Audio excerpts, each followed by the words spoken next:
چې ولې زما په دې کور کې مونځ قضا کیږي.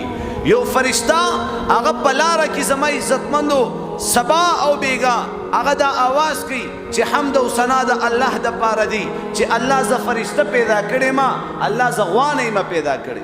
غوا وای حمد او ثنا د الله د پاره دی چې الله ز غوا پیدا کړې ما، اوخې نه ما پیدا کړې. اوخه هم دا خبره کوي چې زما محترم الله ز اوخ پیدا کړې ما، الله ز زمره شیر نه ما پیدا کړې. شیر وای چې د الله د پاره حمد او ثنا دی چې الله ز زمره پیدا کړې ما، خر نه ما پیدا کړې. او خرم وای چې الله ز خر پیدا کړې ما، سپې نه ما پیدا کړې. سپې وای چې الله ز سپې پیدا کړې ما، خنزیر نه ما پیدا کړې. او خنزیر سوی حمد او ثنا د الله د پاره دی چې الله ز خنزیر پیدا کړې ما، بیلما ز انسان نه ما پیدا کړې.